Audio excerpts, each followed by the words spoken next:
Well, thank you guys for joining us at the Fort Worth Aviation Museum. We're really glad to have y'all here these few days for reunion. And tell us your name and tell us what do you think? I'm Barry Hendrix. I was an AQ, Aviation and Fire Control technician in the Navy and with the Attack Squadron 86, 1971 through 75. Made a Westpac Cruise and a Med Cruise, combat cruise, working with Mark here, who was a plane captain at the time. Mark retired as a chief in the Navy, and I spent 10 years as a first class in the Navy, got out and went to work for a hot aircraft company and Lockheed Martin, retired from Lockheed Martin. So I stayed basically 50 years in aircraft, retired on F-22, F-35. But back to the A-7s, it probably was the best airplane that a technician could ever work on, particularly if you were the aviation technicians. It had a head-up display, it had an inertial navigation system, a projected map display, a continuous solution weapon system, the first IBM digital computer. Could put weapons on target with extreme accuracy, target of opportunity and bomb on coordinates, continuous computed impact, software controlled.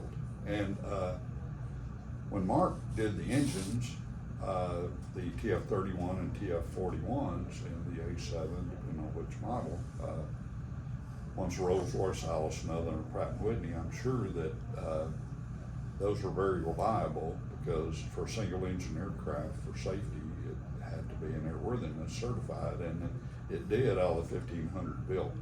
But I was very proud to have served in Attack Squadron 86. After that, I re-enlisted in 1974 and 75, went to the training command and was instructor duty for 3 years, training about 1,000 students, a year-long curriculum. I did about a 6-week block of it of transistors, special circuits, radar and timing circuits, that type of stuff.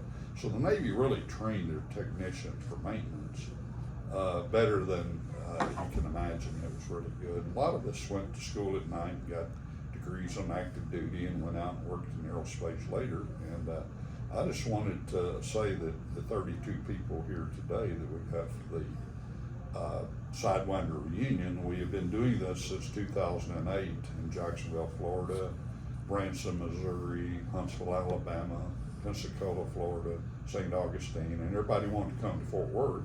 And this museum here is fantastic. They said, hey, we want a tour of the museum. So we're glad to have the opportunity. I want to thank all you guys, particularly Rich Garrett, who communicated with us and everything. And I'm sorry I have to cut my interview short, but my wife and I, she's out receiving some treatment today, and I at least want to say thanks for the Fort Worth Museum for giving us the opportunity. I'm gonna let Mark talk because I gotta get out of here. We're really glad to have y'all here. We were excited to hear that an A-7 squadron was coming in to visit. We've got a couple Vought airplanes outside, and we've always been excited and interested in A-7s, and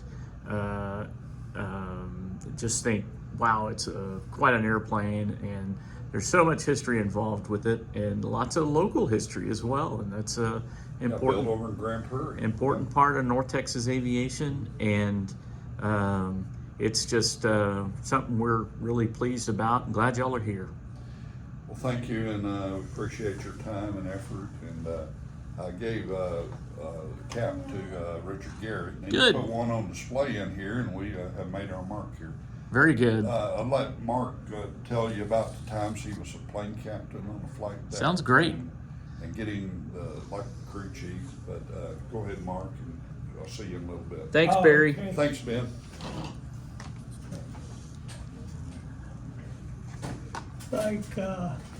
Like Barry said, I'm Mark Cartwright.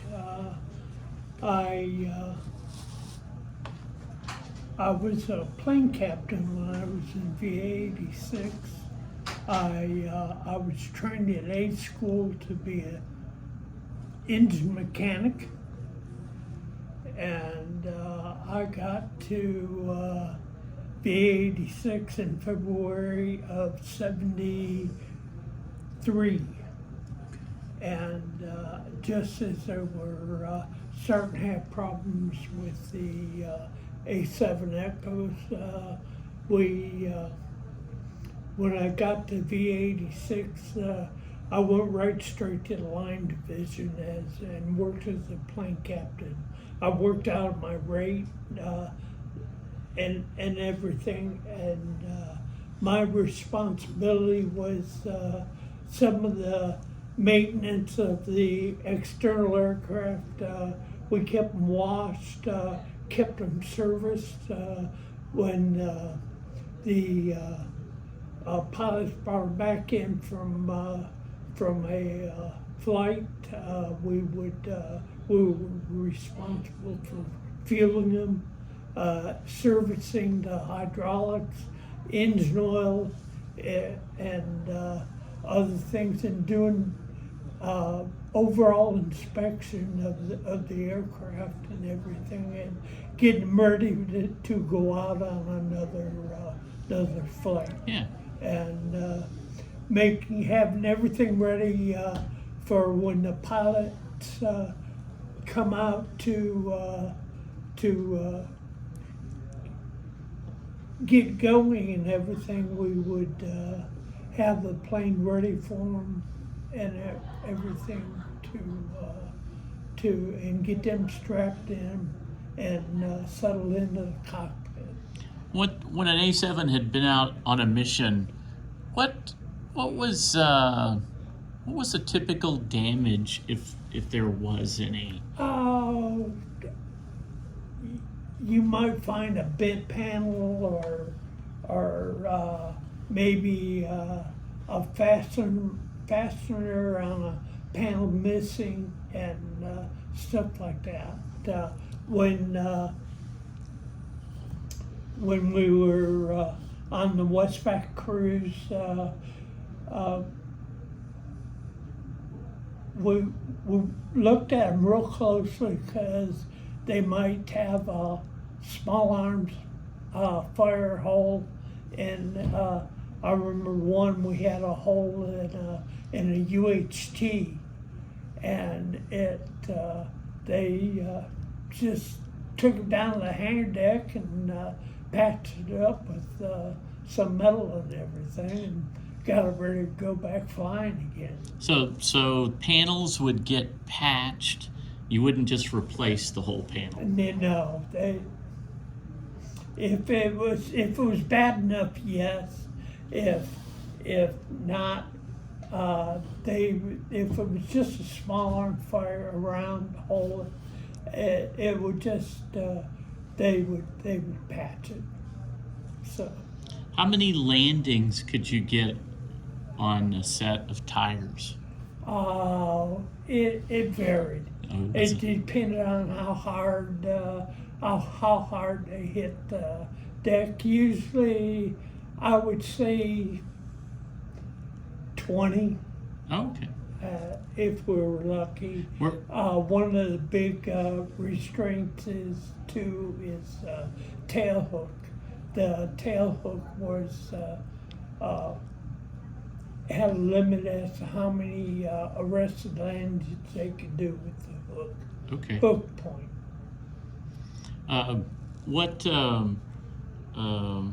Did the pilots treat the airplanes well? Yes, yeah, they did. We worked our behinds off to be able to give them not just us, but maintainers too, from the different shops and everything. Like Barry, he worked his tail off to give the pilots the best possible weapon system that he possibly could. So in the squadron, you'd have X number of pilots, and how many maintainers were there in a squadron? I would say about 250. Okay. It varied. And those are separate from the armament guys? No, huh? They're the same. Okay. I mean, that's part of it. And a lot of times when, especially when we were on the Westpac Cruise, when our plane that we were assigned to was out flying, we didn't just sit around the shop, sit around the line shack and smoke and drink coffee. We were up on the flight deck helping the AOs load bombs on the aircraft. I mean, we averaged probably 16 to 17 hours a day on the flight deck. Was that every day? Every day. Wow. Every day. Once in a while we'd have a stand down, but it was like that. Did y'all lend a hand on other aircraft in the other squadrons on the ship? Mostly, if we did, it was usually with our what we call our sister squadron, which was the VA-82. If they needed help doing something, if it was a different type aircraft, not so much. Plane captains, a little bit. We would help other plane captains out. Yeah. Did you have experience with the A7 after you got back from Vietnam? I made the 74 med cruise. After that, I went to back to B school, and then I did a tour in a helicopter squadron, and then I ended up going to the P3 community, and I spent 14 years working on P3s. All right, that's fascinating. And I made Chief Petty Officer in 1985 and retired in 93 with 22 years. All right, excellent. Congratulations, that's neat. One of the things that we like to talk about with people in their experiences with some of the aircraft that we have is what did they think was good and bad about the A7? The good points, we hear lots of similar things. What would you particularly find good about it? For me, it was a pain to change an engine. Oh yeah. It was just so hard having to work on it to do some of the things. There was a couple of clamps where you're working on it blind and everything, and it was hard to get to. So I guess the engine pulls out of the tail area? Yeah. Do you Yeah. take the tail off? We take the cone off, and then there's a belly pan that comes off too, and take it out like that. Okay. When first time I saw a engine pull on a FA-18, it was like, oh my, I can't get over it. It was within 45 minutes of the start of the engine change. They'd have the engine out. I bet that was a shock to see. It was. Well, as far as swapping engines, were there any other difficult parts and pieces of the A7 or? Working on the fuel tanks, some the internal cells. If you had to change an internal cell, it was real pain. Did it have rubberized tanks? Yes. Okay. Yes. So yeah, that would be fun, I bet. The stores that it had attached to the wing pylons and the missiles attached to the side of the fuselage, were those pretty easily maintained and operated? On the Charlie model, they had the ordnancemen take the two of the wing stations off Okay. because of the lower performance of the lower thrust of the TF-30 P408 that was in the Charlie. Were those the outside stations? The inside wing station. Okay. They would be station 3 and 6. Okay. They took those off.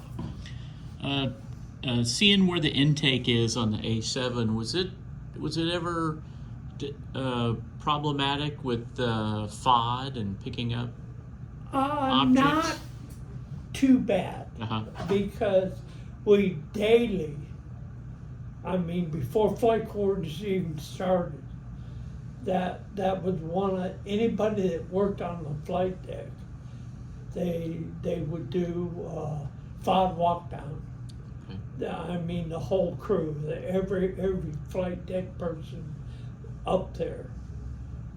And don't let the air boss catch you looking around. Your head was down looking at the flight deck. Yeah. Because you would hear it if he saw you. Gotcha. How was life on the ship? Was that the only time you did ship service? Was in the early 70s? No,